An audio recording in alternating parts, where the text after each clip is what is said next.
नमस्कार दोस्तों, मैं लोकेश स्वागत करता हूं आपका अपने YouTube चैनल VRB एजुकेशन पर। दोस्तों, फिर से हम हाजिर हैं एक नई वीडियो के साथ।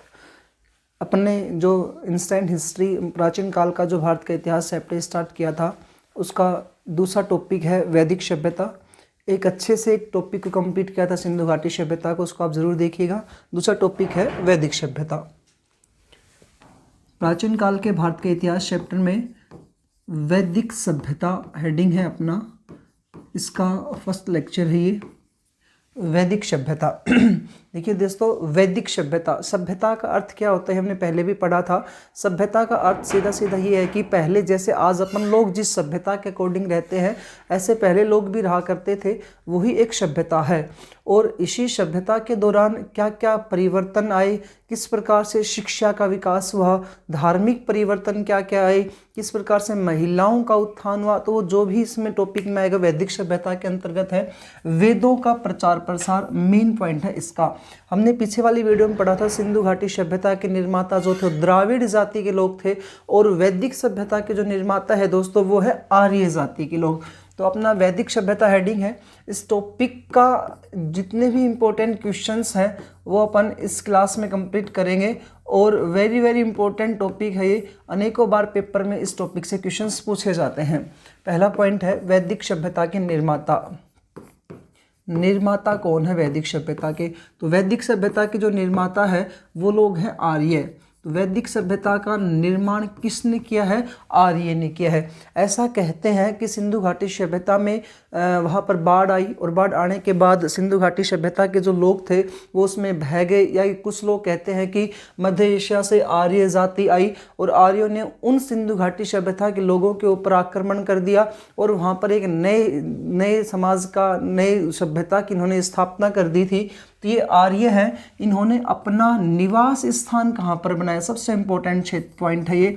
तो इनका जो निवास स्थान था वो सप्त सिंधु क्षेत्र था। इनका निवास स्थान दोस्तों कौन सा आ रहा है? सप्त सिंधु क्षेत्र। ये जो सप्त सिंधु जो क्षेत्र है ये वर्तमान का पंजाब और अफगानिस्तान वाला जो क्षेत्र है इसको सप्त सिंधु क्षेत्र कहा जाता है। इतना सा क्वेश्चन पूछेगा। वैदिक सभ्यता के निर्माता आर्य थे, और आर्यों का निवास स्थान कौन सा था? तो आर्यों का जो निवास स्थान था दोस्तों वो था सप्त सिंधु क्षेत्र था। दूसरा पॉइंट है आर्य शब्द जो है इसका शाब्दिक अर्थ क्या है? तो आर्य शब्द का शाब्दिक अर्थ होता है दोस्तों श्रेष्ठ। श्रेष्ठ है आर्य शब्द का शाब्दिक अर्थ। उसके बाद हम कह रहे हैं कि जो वैदिक सभ्यता है इसमें एक शब्द आ रहा है वेद।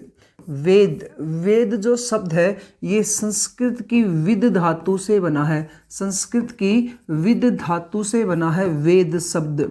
तो संस्कृत में धातु चलती हैं, तो उन्हीं की संस्कृत की एक विद धातु से, किसका विद धातु से क्या शब्द बना है? वेद। और विद धातु का अर्थ होता है ज्ञान प्राप्त करना। इस प्रकार से वेद शब्द का अर्थ क्या हो गया दोस्तों? ज्ञान प्राप्त करना। तो वेद का शाब्दिक अर्थ, वेद शब्द का शाब्दिक अर्थ है ज्ञान प्राप्त करने वाला।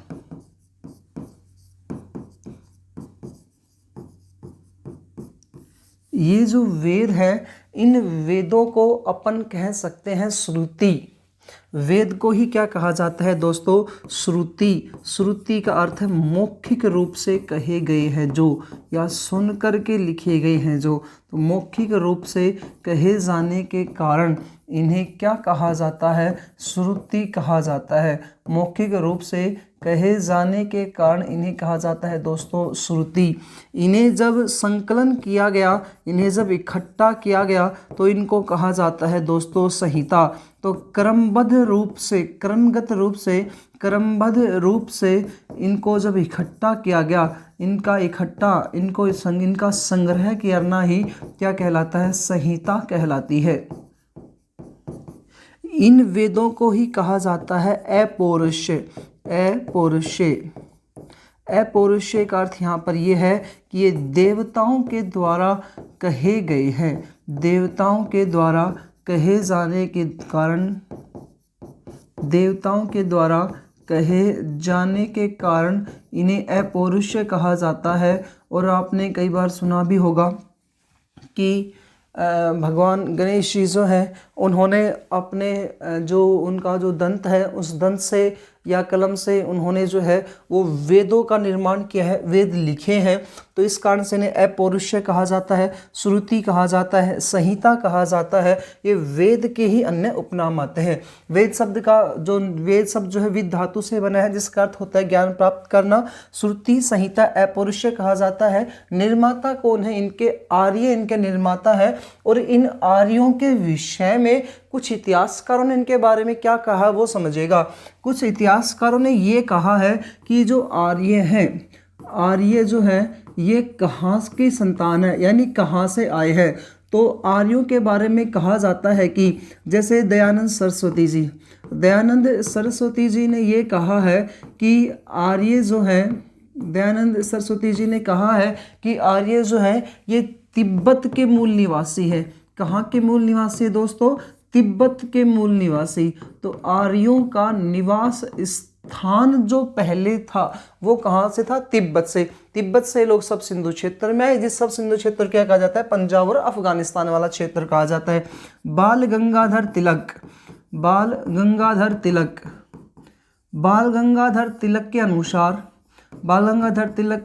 के अनुसार इन्होंने पुस्तक लिखी थी गीता रहस्य। तो बाल गंगाधर तिलक के अनुसार आर्य जो है ये आर्कटिक प्रदेश या उत्तरी ध्रुव से आए हैं। आर्कटिक प्रदेश या उत्तरी ध्रुव से आए हैं। तो आपने सुना होगा ग्लोब होता है, ग्लोब में ऊपर वाला जो होता है उत्तरी ध्रुव होता है, नीचे जो होता है दक्षिण ध्रुव होता है। तो आर्कटिक प्रदेश बोलते हैं ऊपर वाले को। तीसरा है मैक्स मूलर ने ये कहा है कि आर्य जो है ये मध्य एशिया की एक जाति है या केंद्रीय एशिया की एक जाति है जो सप्त सिंधु क्षेत्र में आकर के एक नए समाज का निर्माण करती है, इसलिए इसको बोलते हैं मध्य एशिया, केंद्र एशिया की एक जाति। अगला एक पॉइंट है डॉक्टर संपूर्णानंद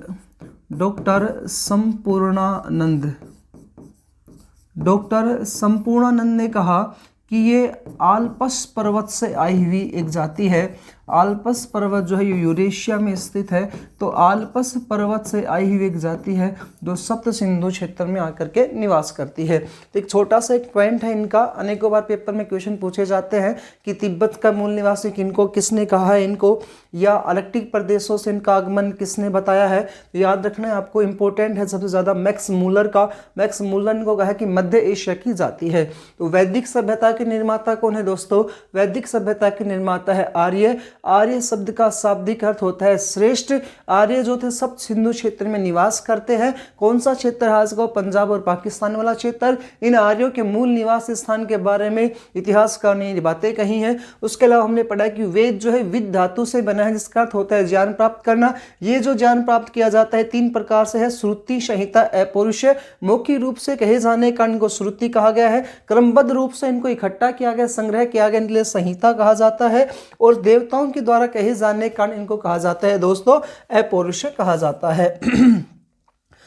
अब पॉइंट आ रहा है वेद कितने होते हैं? अभी पढ़ा था संस्कृत की विद धातु से बना है वेद शब्द। संस्कृत की विद धातु से बना है वेद शब्द। और विद धातु का अर्थ क्या होता है? तो विद धातु का अर्थ है ज्ञान प्राप्त करना बना है, इसलिए वेद शब्द का जो अर्थ है वो है ज्ञान प्राप्त करना है। ज्ञान प्राप्त करना ही इसका क्या होता है? अर्थ है। उसके बाद अगला पॉइंट आ रहा है अपने वैदिक सभ्यता में वेद कितने होते हैं? वेद कितने हैं दोस्तों? 4। वेद कितने हैं? 4। इंपॉर्टेंट पॉइंट है। वेदों के निर्माता कौन है? तो वेदों के निर्माता कौन है? तो कृष्ण देव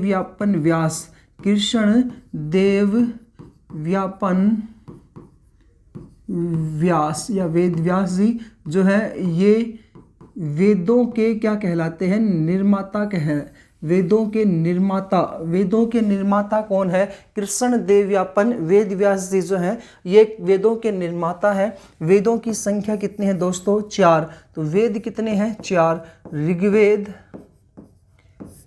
यजुर्वेद, ऋग्वेद, यजुर्वेद, सामवेद और चौथा है अथर्ववेद। ऋग्वेद, यजुर्वेद, सामवेद और चौथा है दोस्तों अथर्ववेद। ध्यान से देखिएगा, इम्पोर्टेंट टॉपिक है ये। वेद जो है इनकी संख्या है 4। इन वेदों का पुरोहित कौन होता है?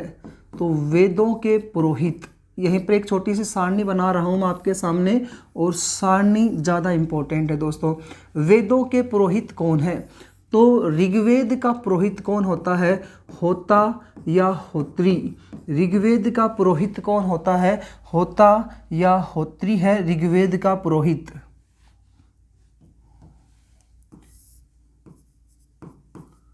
होता या होत्री जो है ऋग्वेद का पुरोहित है। यजुर्वेद का पुरोहित होता है वो है अथर्वयु। आपको एक कंटिन्यू सारणी की तरह याद करने हैं। सामवेद का पुरोहित है उद्गाता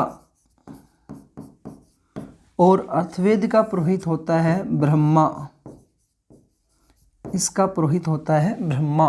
अनेकों पेपर में क्वेश्चंस आते हैं, एज इट इज याद करिएगा आप। वेद हैं 4, ऋग्वेद, यजुर्वेद, सामवेद, अथर्ववेद। इसका पुरोहित होता है होत्री, यजुर्वेद का पुरोहित अथर्वयु, फिर उद्गाता है, फिर है ब्रह्मा। अब कह रहा है कि इनके भी उपवेद होते हैं। ऋग्वेद का भी एक उपवेद है। इन सभी का अलग से, ये तो वेद है और इनका भी अलग से एक उपवेद है। ऋग्वेद का जो उपवेद है वो है आयुर्वेद। आयुर्वेद जो है ऋग्वेद का उपवेद है। इस प्रकार से क्वेश्चन पूछेगा। फिर आ रहा है गंधर्व वेद, गंधर्व वेद। फिर है शिल्प वेद, सॉरी दोस्तों, यहाँ पे आयुर्वेद, धनुर्वेद, आयुर्वेद, धनुर्वेद, गंधर्व वेद और फिर 4 पे आता है शिल्प वेद। तो ये 4 जो हैं वेदों के ही उपवेद है। ऋग्वेद का उपवेद आयुर्वेद, यजुर्वेद का उपवेद धनुर्वेद, सामवेद का उपवेद गंधर्ववेद, अथर्ववेद का उपवेद शिल्पवेद। इसी प्रकार से इनके ब्राह्मण ग्रंथ भी होते हैं। इसी प्रकार से इनके ब्राह्मण ग्रंथ भी होते हैं।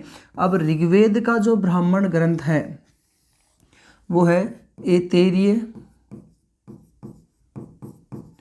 और एक है कौस्तीय। ये तो याद करने ही है आपको, ऐतरेय और कौस्तीय। इसका है तैत्तिरीय और शतपथ, तैत्तिरीय और शतपथ। गंधर्ववेद का है पंचविश और एक है जैमिनी। पंचविश और दूसरा है दोस्तों जैमिनी और लास्ट अथर्ववेद का आता है गोपथ। अथर्ववेद का ब्राह्मण ग्रंथ है दोस्तों गोपथ। ये एक सारणी बनी है और इम्पोर्टेंट सारणी है। अनेकों बार पेपर में इस सारणी से क्वेश्चन पूछे जाते हैं। दोबारा से देखिएगा, वेद शब्द संस्कृत की विद धातु से बना है जिसका अर्थ होता है ज्ञान प्राप्त करना। वेद को ही श्रुति कहा जाता है, संहिता कहा जाता है, अपौरुषेय कहा जाता है। वेदों की संख्या है 4। इन चारों को वेदों के निर्माता कृष्णदेव व्यापन वेदव्यास जी हैं। इन वेदों में पहला ऋग्वेद है, यजुर्वेद है, सामवेद है, अथर्ववेद है। ऋग्वेद का पुरोहित होता है होत्री, फिर अथर्वयु, उद्गाता, ब्रह्मा, आयुर्वेद, धनुर्वेद, गंधर्ववेद, शिल्पवेद। ये इनके उपवेद है, ये इनके ब्राह्मण ग्रंथ है। पेपर में क्वेश्चन पूछेगा ऐतरेय, तैत्तिरीय, कौस्तीय, पंचविश, जैमिनी, गोपथ। आपसे क्वेश्चन पूछ लेगा इनके कौन कौन से उपवेद है या इनका कौन सा वेद है। ऑप्शन में आ जाएंगे ऐतरेय, कौस्तीय जो है इनका वेद लिखो या इनका उपवेद लिखो, इनका पुरोहित लिखो। इस प्रकार से आपसे पेपर में क्वेश्चन पूछेगा। तो ये 4 वेद हैं। अब इन चारों वेदों के बारे में अपने को पूरी की पूरी जानकारी लेनी पड़ेगी। दोस्तों देखिएगा, पहले अपन स्टार्ट कर रहे हैं ऋग्वेद से। पहले अपन स्टार्ट कर रहे हैं ऋग्वेद के बारे में। ऋग्वेद जो है, इस ऋग्वेद में दोस्तों 10 मंडल है। ऋग्वेद में मैं बताऊं तो आपको स्तुतियों का संग्रह है। ऋग्वेद में किसका संग्रह आता है? स्तुतियों का संग्रह। और स्तुतियों का अपन क्या बोलेंगे? प्रार्थनाएं। तो प्रार्थनाओं का संग्रह, प्रार्थनाएं जो इकट्ठी होती है वो कौन से वेद में आएगी आपकी? तो ऋग्वेद में आएंगे। पहला पॉइंट हो गया ये। तो ऋग्वेद में किसका संग्रह आता है? स्तुतियों का संग्रह आता है। इसी पॉइंट में अगले एक पॉइंट डालते हैं, उल्लेख। इसमें किसका उल्लेख मिलता है? तो इसमें स्तुतियों का उल्लेख मिलता है, इसमें प्रार्थनाओं का उल्लेख मिलता है। इस प्रकार से दूसरा है यजुर्वेद। यजुर्वेद कह रहा है कि इसमें यज्ञ कार्यों का उल्लेख मिलता है। यज्ञ हवन जो कराए जाते हैं उनका उल्लेख कौन से वेद में मिलता है दोस्तों? तो यजुर्वेद में मिलता है। संगीत का उल्लेख कौन से वेद में मिलता है? सामवेद में मिलता है। और जादू टोना, तांत्रिक विद्या, तंत्र विद्या, जादू टोना, वशीकरण, तंत्र विद्या, घरेलू चिकित्सा आदि का जो उल्लेख है ये कौन से वेद में मिलता है? तो दोस्तों ये मिलेगा आपका अर्थवेद में, अथर्ववेद में मिलता है। ध्यान से देखिएगा, स्तुतियों का संग्रह, प्रार्थनाओं का संग्रह कौन से वेद में है? तो ऋग्वेद में है। संगीत का उल्लेख सामवेद में है। यज्ञ हवन का उल्लेख यजुर्वेद में आता है। और जादू टोना, वशीकरण, काला जादू, घरेलू चिकित्सा, इन तंत्र विद्या, तांत्रिक विद्या का उल्लेख कौन से वेद में आता है दोस्तों? अथर्ववेद में आता है। ऋग्वेद का पहला पॉइंट हुआ ये। दूसरा कह रहा है अब जो स्तुतियां जो की गई है ये कितने मंडलों में की गई है? तो दोस्तों कितने मंडलों में की गई है? 10 मंडलों में की गई है। और प्रत्येक मंडल किसी न किसी देवता या देवी को समर्पित किया गया है। कितने मंडल है ऋग्वेद में? 10 मंडल है। इन मंडलों में कितने सूक्त हैं? तो दोस्तों सूक्तों की संख्या कितनी आ रही है? 1028। टोटल कितने सूक्त है? 1028। टोटल कितनी ऋचाएं हैं? तो ऋचाओं की संख्या अरे दोस्तों 10,462 ऋचाएं हैं, या 10,462 इसमें मंत्र है। 10,462 ऋचाएं, 10 मंडल और 1028 दोस्तों इसमें क्या आ रहे हैं? सूक्त आ रहे हैं। उसके बाद तीसरा पॉइंट, प्रत्येक मंडल जो है वो किसी न किसी देवता को क्या किया गया है? समर्पित किया गया है। इन 10 मंडलों में से जो तीसरा जो मंडल है, इन 10 मंडलों में से जो तीसरा जो मंडल है, इस तीसरे मंडल में गायत्री महामंत्र का उल्लेख मिलता है। किसका उल्लेख मिलता है दोस्तों? गायत्री महामंत्र का उल्लेख मिलता है।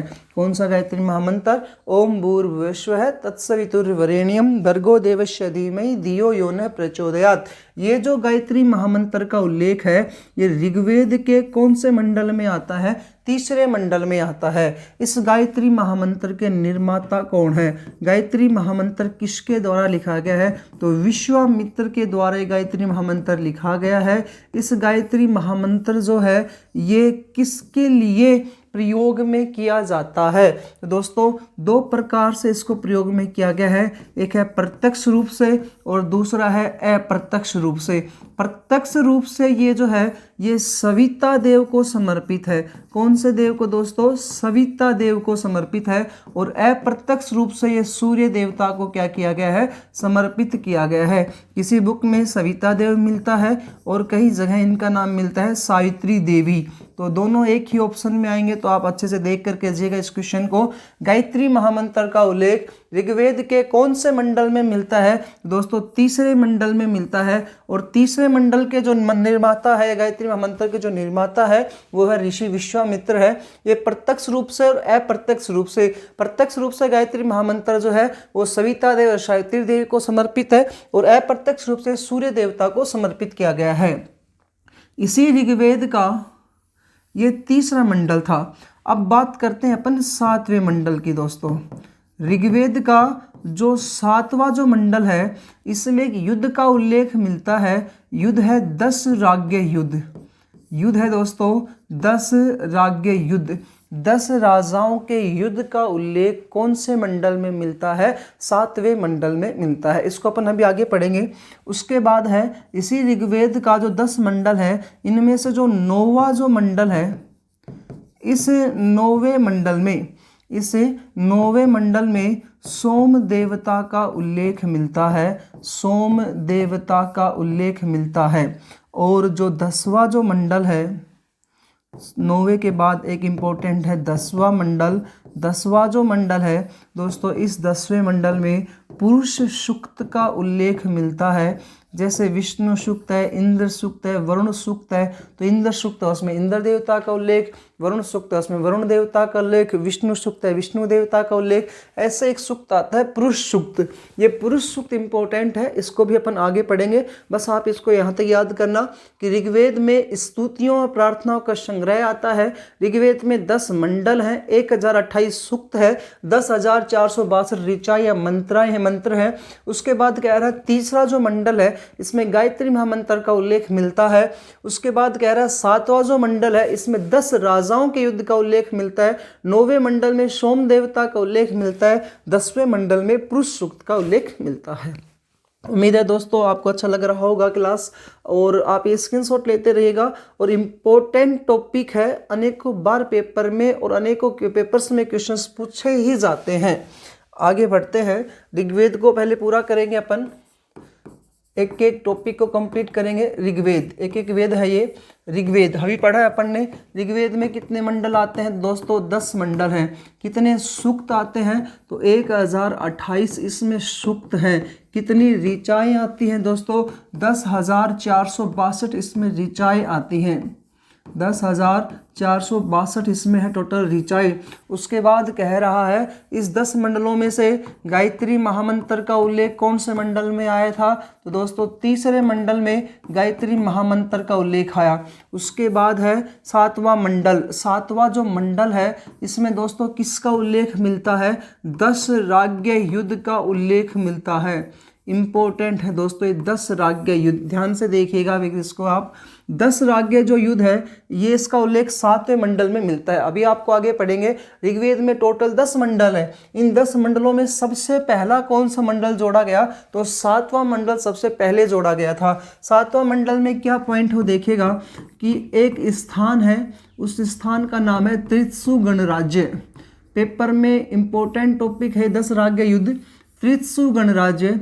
इस गणराज्य का जो राजा था, उस राजा का नाम है दोस्तों सुदास। त्रित्सु गणराज्य के राजा थे सुदास। इन सुदास के द्वारा पुरोहित चेंज कर दिया गया।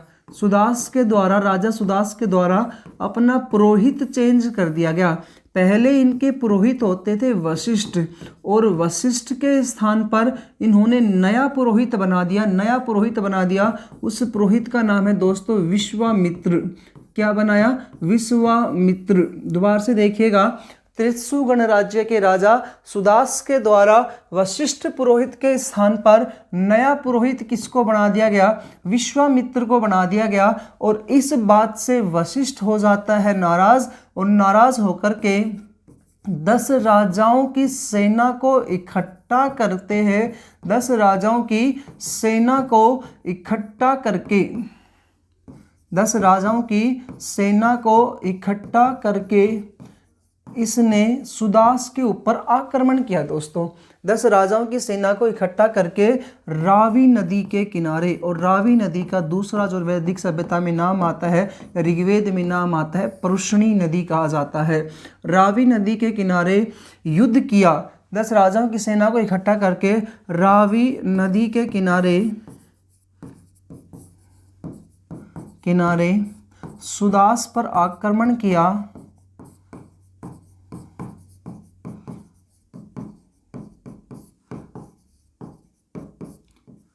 जिसमें सुदास विजयी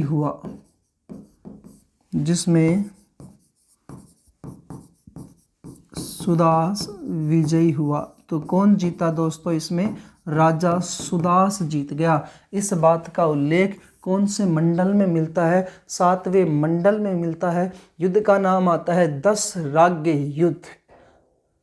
उम्मीद आपको समझ में आया होगा। राजा सुदास है, त्रिशु गणराज्य के थे। इन्होंने रावी नदी के किनारे वशिष्ठ जो सेना लेकर के 10 राजाओं की सेना को इनको पराजित कर दिया।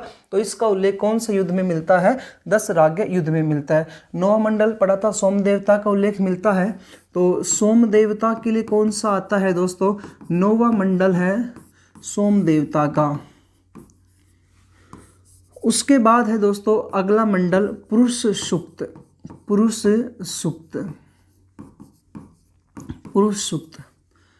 सूक्त का उल्लेख दोस्तों 10वें मंडल में मिलता है। एक बार इसको यहाँ पर और साथ साथ कर देते हैं।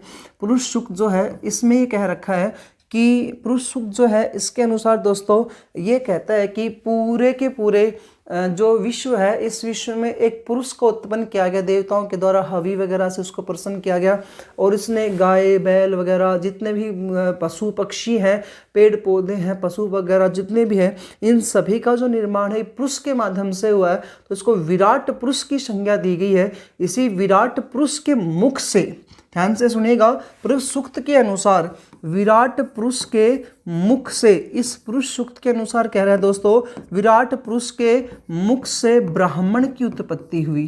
किसकी उत्पत्ति हो रही है? ब्राह्मण की उत्पत्ति हुई। तो मुख से कौन किसका उत्पन्न हुआ है? ब्राह्मण उत्पन्न हुआ। इसी विराट पुरुष के मुख से ब्राह्मण की उत्पत्ति हुई। भुजाओं से क्षत्रिय की उत्पत्ति हुई दोस्तों। भुजाओं से क्षत्रिय की उत्पत्ति हुई। तीसरा है इसके जांघों से वैश्य समाज की उत्पत्ति हुई। और लास्ट है इसके पैरों से शूद्र की उत्पत्ति हुई। तो ये 4 प्रकार के समाज बताए जाते हैं। 4 प्रकार के इन्होंने एक तरीके से जाति बता दी। पहली जाति ब्राह्मण, दूसरी जाति क्षत्रिय, तीसरी जाति वैश्य, चौथी जाति शूद्र। ब्राह्मण जो होंगे ये हवन कराएंगे, वेदों का पठन, वेद पढ़ेंगे, वेदों का पढ़ेंगे और वेदों को पढ़ाएंगे। तो यज्ञ हवन कराने का जो काम था, शिक्षा वगैरह देने का जो काम था, वो किनका था? ब्राह्मणों का। रक्षा करने का जो काम था, तो रक्षक जो होंगे वो इसमें क्षत्रिय आ जाएंगे। किसान वर्ग जो होगा वो उस समय वैश्य समाज में गिना जाता था। और इन सभी की रक्षा करना, इन सभी की सेवा करना, किस किस की सेवा करना? ब्राह्मणों की सेवा करना, क्षत्रियों की सेवा करना, वैश्यों का सेवा करना, ये काम किसका होता था? शूद्र का होता था। तो ये ऋग्वेद के 10 मंडल 1028 सूक्त है, 10,462 है। सभी के सभी 10 के 10 मंडलों में किसी न किसी देवता को समर्पित किए गए हैं। ऋग्वेद के 10 के 10 मंडल किनको समर्पित किए गए हैं? देवता या देवी को समर्पित किए गए हैं। समर्पित किए गए हैं। दूसरा पॉइंट, ऋग्वेद में सबसे पहले प्रथम मंडल जोड़ा गया। फर्स्ट मंडल जो है, ध्यान दीजिएगा, ऋग्वेद में, यहाँ लिख रहा हूँ इसको मैं, ऋग्वेद में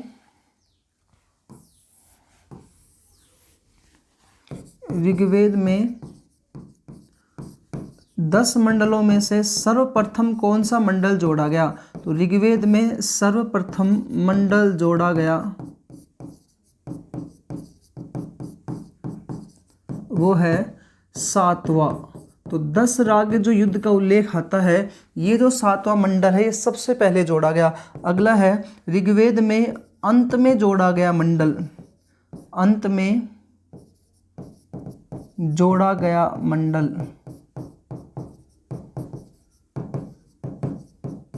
वो है पहले और 10वें। पहला और 10वां जो है लास्ट में जोड़े जाएंगे। और सबसे पहला कौन सा मंडल जोड़ा गया था? इसमें 7वां मंडल जोड़ा गया था। तो ये पॉइंट था दोस्तों आपका ऋग्वेद का। स्तुतियों का संग्रह आता है। इसी ऋग्वेद में सबसे इम्पोर्टेंट जो देवता है वो देखिएगा इंद्र को बताया गया है। तो सबसे इम्पोर्टेंट जो देवता है, तो देवता किसको बताया गया है? इंद्र को। और इंद्र शब्द का कम से कम 250 बार प्रयोग हुआ है। इंद्र शब्द का प्रयोग कितनी बार हुआ है?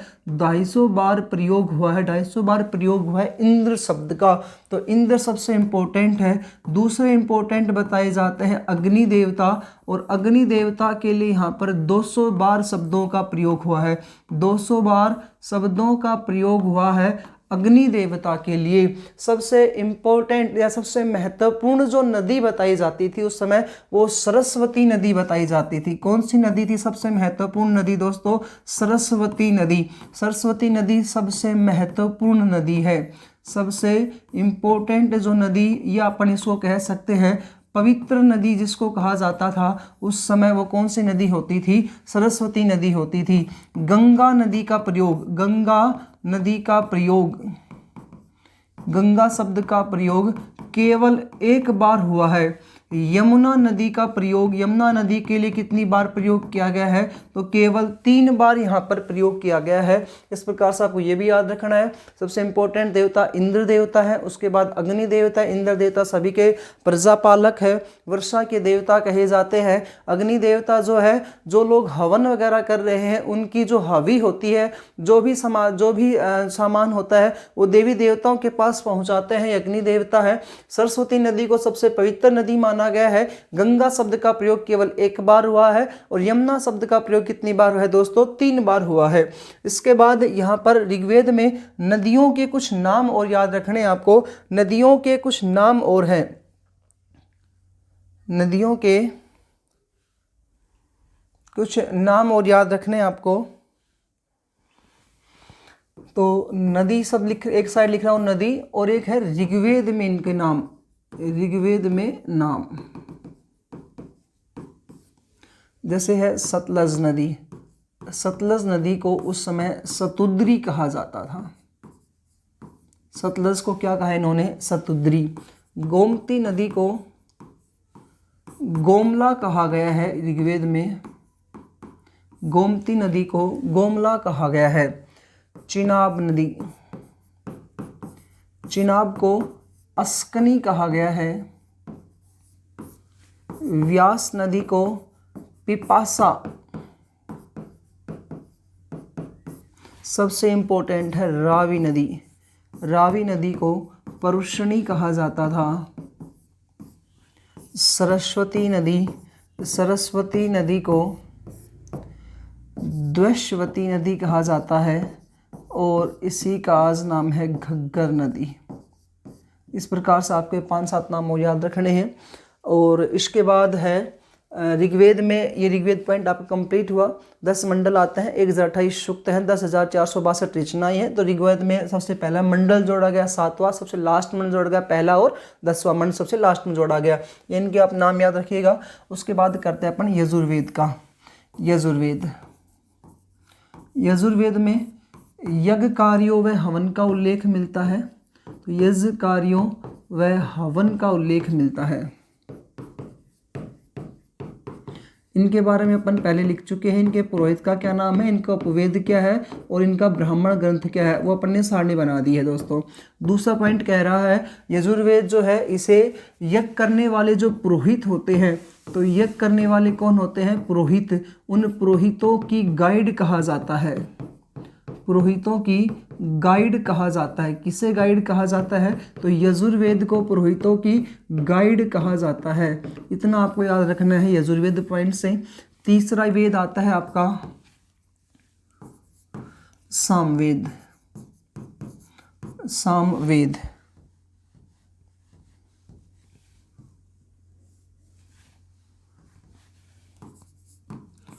सामवेद, सामवेद में दोस्तों संगीत का उल्लेख मिलता है।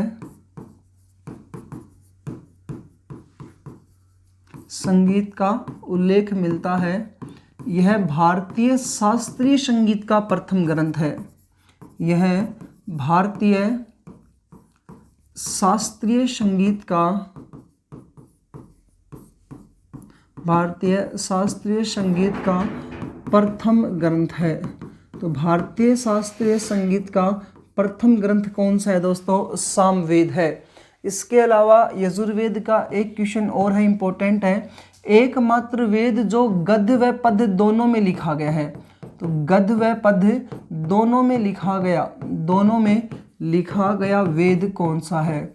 गद्य व पद्य दोनों में लिखा गया वेद है वो है यजुर्वेद। सामवेद के बाद अगला एक लास्ट वेद है अथर्ववेद। अथर्ववेद जो है, इस अथर्ववेद में अभी अभी पढ़ा था काला जादू का उल्लेख मिलता है। जादू टोना, वशीकरण, तंत्र विद्या या घरेलू चिकित्सा का इसमें उल्लेख मिलता है।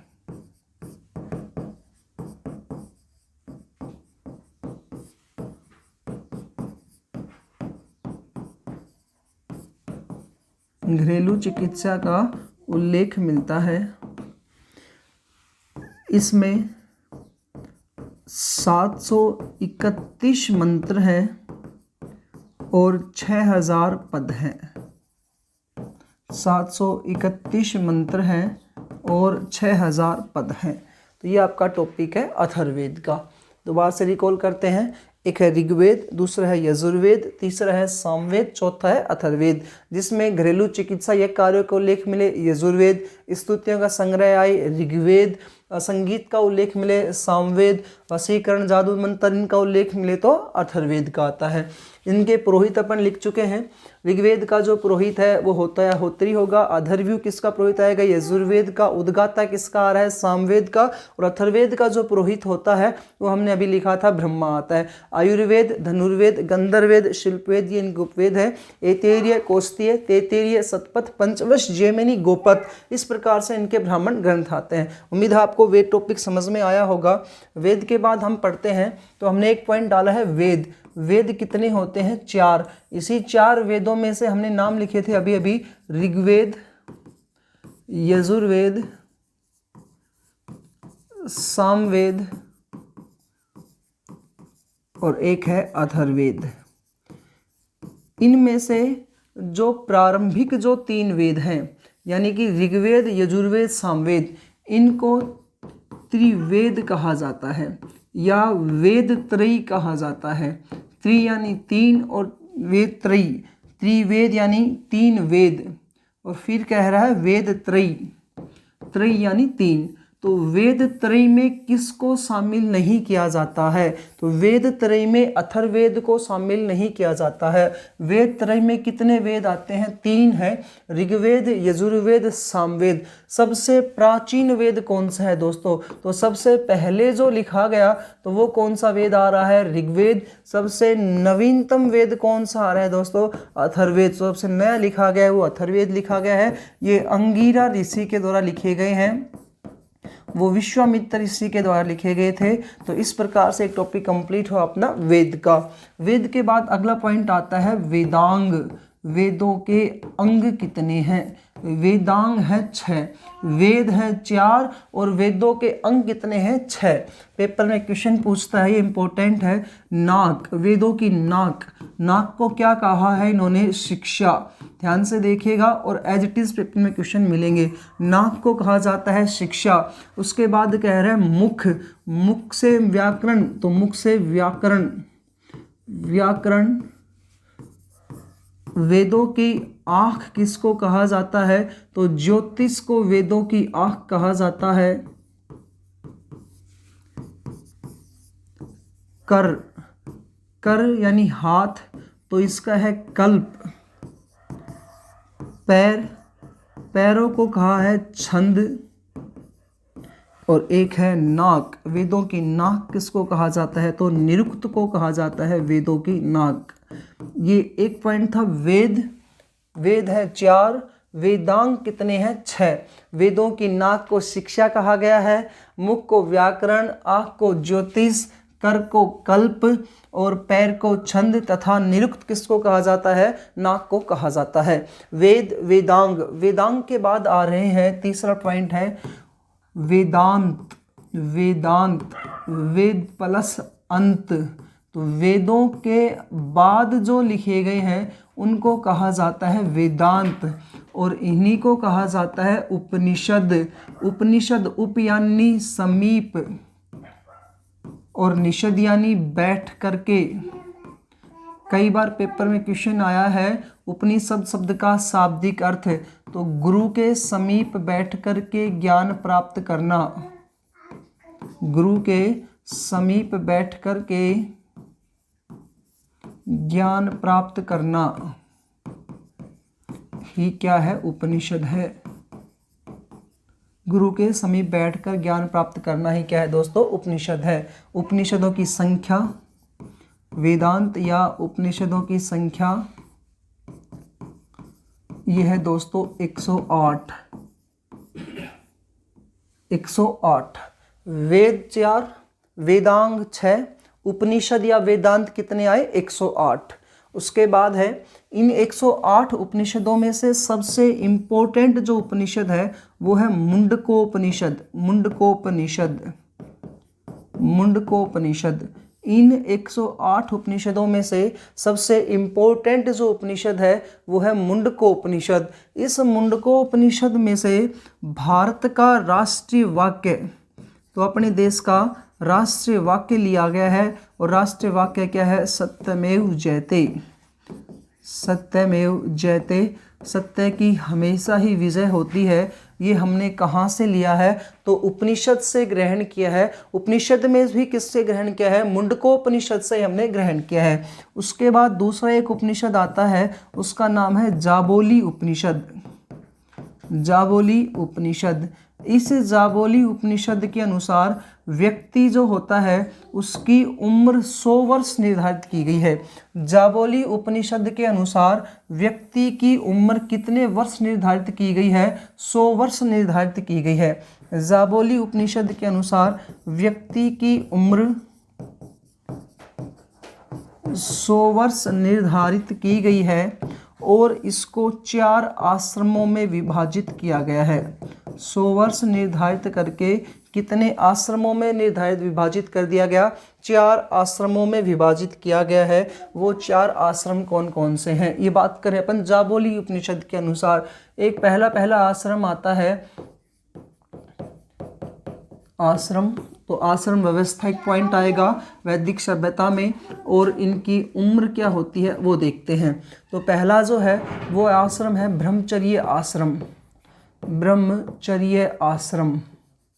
ब्रह्मचर्य आश्रम में वैसे तो इनकी जो रियल उम्र होती है वो 6 से 25 वर्ष की है। 6 से 25 वर्ष। कई बुक्स में 0 से 25 भी होते हैं, तो आप अनुमान लगा सकते हैं कि 0 वर्ष वाला बालक तो कहाँ से ब्रह्मचर्य का पालन करेगा ना। तो 6 से 25 वर्ष की उम्र में है ब्रह्मचर्य आश्रम। दूसरा है जी इसमें गृहस्थ आश्रम। गृहस्थ आश्रम जो है इसकी जो उम्र है वो है 26 से लेकर के 50।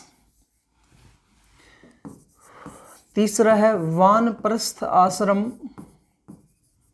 वानप्रस्थ की जो है वो है 51 से लेकर के 75। और लास्ट है दोस्तों इसमें संन्यास आश्रम। संन्यास जो आश्रम है इसकी जो उम्र निर्धारित की गई है वो है 76 से 100 वर्ष की उम्र। ये कह रहा है जाबोली उपनिषद। टोटल 108 उपनिषद हैं। सबसे इम्पोर्टेंट उपनिषद अपन 2 ही बता रहे हैं, मुंडको उपनिषद और दूसरा आ रहा है जाबोली उपनिषद। जाबोली उपनिषद के अनुसार व्यक्ति की उम्र कितने वर्ष आती है? 100 वर्ष की आती है। कितने आश्रमों में विभाजित कर दी गई? 4 आश्रमों में विभाजित कर दी गई। पहला है ब्रह्मचर्य आश्रम, दूसरा है गृहस्थ आश्रम, तीसरा है वानप्रस्थ आश्रम, चौथा है संन्यास आश्रम। सबसे महत्वपूर्ण आश्रम कौन सा है? तो सबसे महत्वपूर्ण जो आश्रम है वो है गृहस्थ आश्रम है। ये 6 से 25 वर्ष की जो उम्र होती है इसमें जो बालक होता है वो गुरु के समीप जाता है और गुरु से पास बैठ करके वहाँ वैदिक मंत्रों का उच्चारण करता है और इस प्रकार का ज्ञान प्राप्त करता है कि उसकी आगे आने वाली जो पीढ़ियाँ होती है वो उनसे नाज कर सके, उनके ऊपर मतलब कि उम्मीदें जो रखी जाती है घर परिवार वालों को, और आने वाली पीढ़ियाँ जो होती है वो उसको मान सम्मान दे। दूसरा जो उपनिषद आता है, दूसरा जो आश्रम आता है वह गृहस्थ आश्रम, गुरु से ज्ञान प्राप्त करने के बाद गुरु की अनुमति लेकर के जो ब्रह्मचर्य जो होता है, ब्रह्मचर्य का पालन करने वाला जो व्यक्ति होता है, तो यहाँ पर ब्रह्मचर्य का जो पालन करने वाले व्यक्ति जो बच्चे होते हैं वो लोग किसी भी महिलाओं से, लड़कियों से शारीरिक संबंध नहीं बनाते हैं। तो वो लोग जब घर गृहस्थी में जाते हैं गुरु की अनुमति पा करके, तो गृहस्थी का आश्रम, एक गृहस्थ का जो जीवन होता है वो इसमें निभाते हैं गृहस्थाश्रम में, और यहाँ जा कर के उनको अपने परिवार को आगे बढ़ाना होता है और पितृ ऋण जो होता है उसे छुटकारा पाना होता है। इसमें फिर आगे होता है कि वो इतनी कमाई करते हैं कि 50 साल तक कि इस आने वाली पीढ़ियाँ उन पर नाज कर सके। वानप्रस्थ जो आश्रम है इसमें पति पत्नी जो होंगे वो अपने बच्चों को अपना पूरा घर परिवार राजपाट जो होगा सौंप करके खुद जंगलों में जाएंगे और भगवान की भक्ति में लीन हो जाएंगे। और फिर एक लास्ट आश्रम आता है दोस्तों, इसमें संन्यास आश्रम 76 से 100 वर्ष की आयु होती है।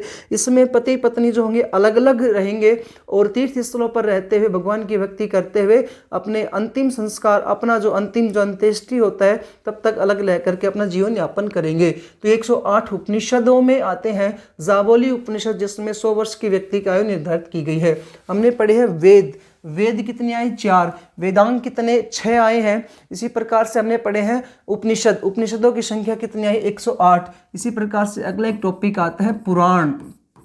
पुराणों की संख्या दोस्तों पेपर में पूछी जाएगी, कितनी आती है? 18। और सबसे प्राचीन जो पुराण है वो है मत्स्य पुराण है दोस्तों। सबसे प्राचीन पुराण कौन सा आ रहा है दोस्तों? मत्स्य पुराण। आपने सुना होगा विष्णु पुराण, गरुड़ पुराण, शिव पुराण। शिव की भक्ति की, शिव की पूजा की जाए, भगवान शिव की, तो उनके बारे में जो उनका उल्लेख आता है शिव पुराण में विष्णु भगवान का आता है, विष्णु पुराण में गरुड़ का, भगवान विष्णु जी का उल्लेख आता है। तो पुराणों की संख्या कितनी आती है? 18 आती है। इसी प्रकार से वेद जो थे उन वेदों को ही आगे कुछ अलग प्रकार से 6 ऋषियों के द्वारा नए निर्माण किए गए अलग अलग प्रक्रियाओं में। तो किन्हीं ने, जैसे पतंजलि का योग दर्शन आता है, तो दर्शनों के हिसाब से भी इनको 6 भागों में बांटा गया है। तो अगला पॉइंट आता है दोस्तों षड दर्शन। कितने दर्शन है? 6 दर्शन है। षड यानी दोस्तों 6 और दर्शन यानी दर्शन। कितने दर्शन है दोस्तों? 6 दर्शन है। पेपर में अपने से दर्शन पूछता है और इनके प्रेरणा पूछता है। प्रेरणा का अर्थ यहाँ पर है दोस्तों इनके रचयिता, तो दर्शन देगा और फिर उनका प्रेरणा कौन है। तो दर्शन कितने हैं पहले याद रखना, 6 संख्या इनकी, और इनके रचयिता या प्रेरणा कौन है दोस्तों वो पेपर में आएगा। पहला है सांख्य दर्शन। पहला दर्शन का नाम आ रहा है दोस्तों सांख्य दर्शन। सांख्य दर्शन के रचयिता कौन है? कपिल मुनि। सांख्य दर्शन के रचयिता है कपिल मुनि। दूसरा दर्शन है न्याय दर्शन। न्याय दर्शन, न्याय दर्शन के प्रणेता है ऋषि गौतम। ये 6 ऋषि हैं दोस्तों, जिन 6 ऋषियों के द्वारा नए प्रकार से ज्ञान का प्रचार प्रसार किया गया है। तीसरा, पहला सांख्य, दूसरा आ रहा है न्याय दर्शन। इसके बाद अपन बात करते हैं, सबसे इंपॉर्टेंट है योग दर्शन। योग दर्शन के जो प्रणेता है वो है, योग दर्शन के जो प्रणेता है वो है पतंजलि। पतंजलि ऋषि आपने सुना होंगे इनके नाम, तो वेरी वेरी इंपॉर्टेंट है इनका नाम। पूर्व मीमांसा, पूर्व मीमांसा। एक है उत्तर मीमांसा। एक है दोस्तों पूर्व मीमांसा और एक है उत्तर मीमांसा। इंपॉर्टेंट पॉइंट है दोनों के दोनों। पूर्व मीमांसा के हैं ऋषि कणाद। एक है पूर्व मीमांसा जिसके प्रणेता है ऋषि कणाद। एक है दोस्तों उत्तर मीमांसा जिसके जो प्रणेता है वो है यहाँ पर बादरायण, ये है इसके पिता। और एक लास्ट आता है दोस्तों इसमें, वो है वैशेषिक दर्शन। वैशेषिक दर्शन, इसके जो प्रणेता हैं वो है ऋषि कणाद। सॉरी दोस्तों यहाँ मैंने कणाद लिख दिया, जैमिनी आएगा, जैमिनी,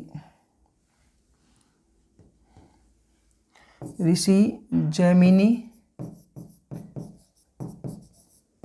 और यहाँ पे है बादरायण, इस प्रकार से। तो ये 6 दर्शन है।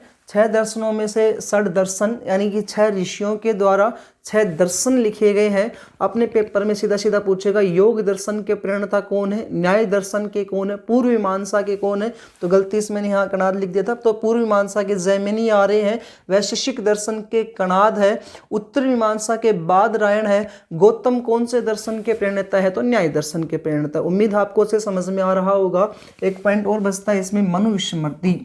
मनुस्मृति सबसे प्राचीन स्मृति कौन सी है दोस्तों, मनुस्मृति। सबसे प्राचीन कानून संहिता, सबसे प्राचीन कानूनों का निर्माण कंटिन्यू जो किया गया था वो है आपकी मनुस्मृति। सबसे प्राचीन ये कानून संहिता है। इसके अलावा भगवत गीता, भगवत गीता का निर्माण आपको पता है महाभारत में से हुआ है, और महाभारत में 18 पर्व है। उन 18 पर्वों में से एक छठा जो पर्व आता है भगवत गीता में, तो उस पर्व का जो नाम है भीष्म पर्व है।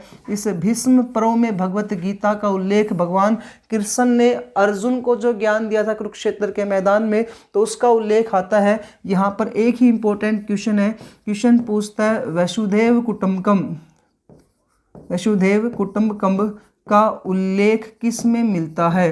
तो वसुधैव कुटुंबकम का जो उल्लेख है वो भगवत गीता में मिलता है। ये था वेद। वेद होते हैं 4, वेदों के बाद हमने पढ़े हैं, तो वेद हैं 4, वेदांग है 6, वेदांत है 108। फिर इन्हीं वेदांत या उपनिषदों में से मुंडको उपनिषद है, दूसरा है जाबोली उपनिषद। उसके बाद एक पॉइंट आया है जाबोली उपनिषद के अनुसार 4 आसन व्यवस्थाएं आती है, पुराण है 18। फिर आया है कि मनुस्मृति, भगवत गीता, भगवत गीता। इसके बाद रामायण महाभारत, आपको पता है रामायण के रचयिता महर्षि वाल्मीकि जी हैं, महाभारत के रचयिता महर्षि वेद व्यास जी हैं। ये 6 दर्शन है, जिन 6 दर्शनों के रचयिता जो आपके सामने है। आगे है इस चैप्टर में ये जो वैदिक सभ्यता है, वैदिक सभ्यता के निर्माता हमने पढ़े हैं आर्य। वैसे ही इस वैदिक सभ्यता के जो समय है उसके समय के अनुसार इसको 2 भागों में विभाजित किया गया है। वैदिक सभ्यता के को समय के अनुसार 2 भागों में विभाजित किया गया है।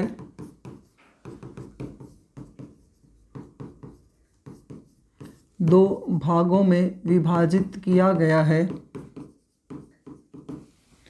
इसका समय 1500 से 600 BC निर्धारित किया गया है। ये BC का अर्थ है बिफोर क्राइस्ट, तो ईसा मसीह के जन्म से पहले की जो घटनाएं होती है घटते क्रम में लिखी जाती है। अब इसको 2 भागों में विभाजित किया गया है। एक है पूर्व वैदिक सभ्यता या ऋग्वैदिक सभ्यता।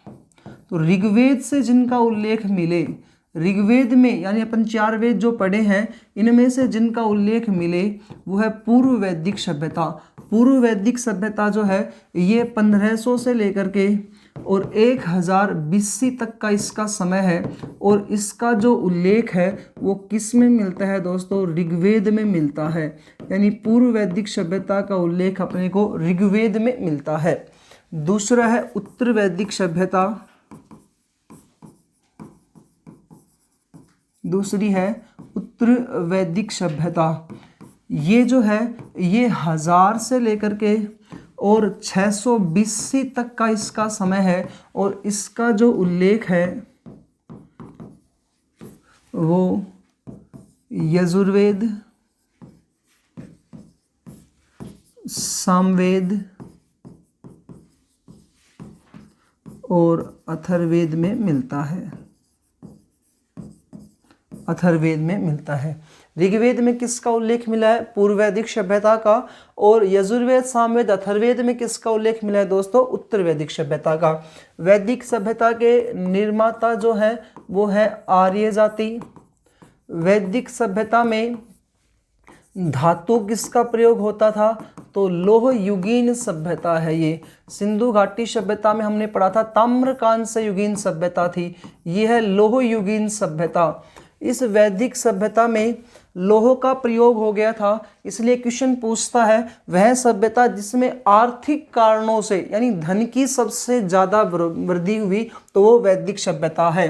इसके अलावा वैदिक सभ्यता जो है ये ग्रामीण सभ्यता है। हमने सिंधु घाटी सभ्यता में पढ़ा था वो शहरी या नगरीय सभ्यता थी। ये जो सभ्यता है ग्रामीण सभ्यता है, वह हमने पढ़ा था वो मातृसत्तात्मक सभ्यता है। और ये सभ्यता जो है ये पितृसत्तात्मक सभ्यता है।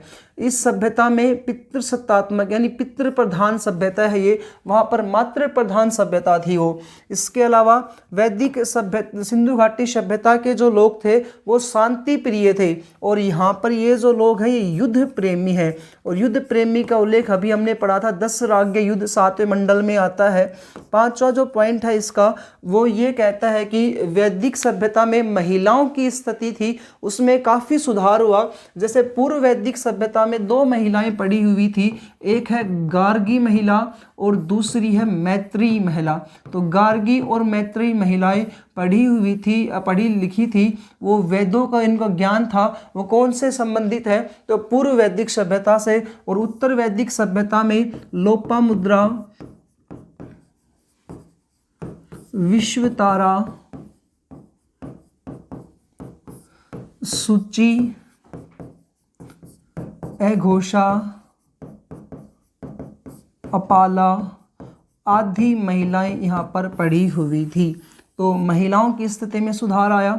और जैसे जैसे ये सभ्यता आगे बढ़ती गई, इन सभ्यताओं में विभिन्न प्रकार के परिवर्तन आ गए। जैसे पूर्व वैदिक जो सभ्यता है इसमें देवता जो हमने पढ़ा था, इंद्र देवता, अग्नि देवता, वरुण देवता, मित्र देवता और नाशत्य देवता, इनका उल्लेख मिलता है। जबकि उत्तर वैदिक जो सभ्यता है इसमें जो इम्पोर्टेंट जो देवता बने वो प्रजापति देवता बने। सृष्टि के रचयिता बने ब्रह्म देवता, उन्हीं को प्रजापति देवता कहा गया। बाद में ब्रह्मा, विष्णु, महेश भी इसमें इम्पोर्टेंट होते हैं। सृष्टि की रचना करने वाला, सृष्टि के पालन करने वाले और सृष्टि के संहारक। तो इस प्रकार से ब्रह्मा, विष्णु, महेश का भी इसमें उत्तर वैदिक सभ्यता में प्रचलन हुआ।